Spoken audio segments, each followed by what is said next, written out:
Tere, mina olen Ülle, töötan Viru Jaagupi raamatukogus ja mina loen teile täna katkendi Kairi Tilga raamatust Tossutekuga Euroopasse.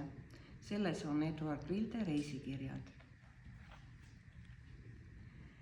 Vaevalt oli rong üle piiri Türgi pinnale jõudnud, kui keset lagedat välja ühe maantee ülekäigu kohal äkitselt peatati.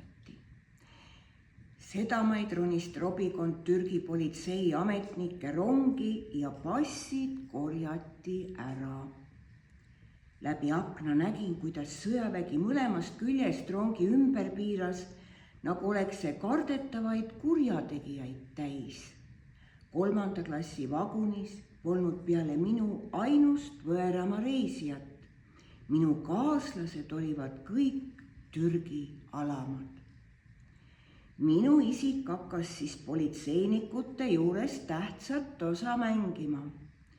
Türgi piirijaamas Mustas Sabatšas, kuhu mõne minuti pärast jõudsime, võeti mind pika ja piinliku ülekuulamise alla, mis kõik mu vaevaga õpitud prantsuse keele ära kulutas. Päriti mu sündimise aasta, kodukoha, ameti, sõidu, sihi ja isegi usu järele. Küsiti, mis lehtteataja on, mis sihil ta töötab, kus ja mis keeles ta ilmub. Lõpuks nõuti veel nimekaarti. Ülekuulamise kõrval käis reisikraami läbiotsimine tolliametnikude poolt. Vaevalt oli punase topsmütsiga tolliametniku soriv käsi paberiga kokku puutunud, kui ta silmad saagihimuliselt välkuma lõivad.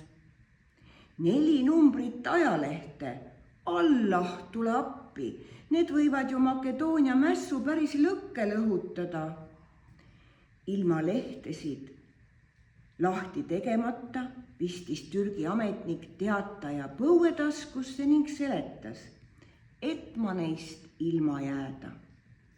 Ajalehtede sissevedu Türgimaale olla keelatud. Mu reisiraamatud soriti küll läbi, need aga ei pakkunud mitte enam huvi. Minu reisiseltskond vagunis oli mitmekesine ja välimuse poolest kirju, nagu kunagi. Mida enam lõuna poole jõudsime, seda rohkem hakkas jaamadest tõmmude, osaliselt metsikute nägudega inimesi vagunisse tulema. Üksipäini võhivõõraste, kohutava välimusega võllanägude seas olla, kelle keelt sai mõista, kelle iseloomu kombed sai tunne.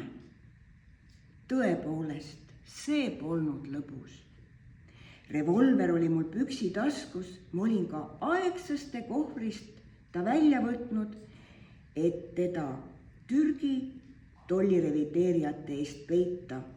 Olin ju kuulda saanud, et sõjariistade sissevedu Türgimaale kõvasti keelu all on. Aga mida aitas mulle revolver? Esmalt ei oska ma revolvriga lasta. Vähemasti pole ma seda iial katsunud. Teiseks oli minu vaenlaste ülemvõim liig suur.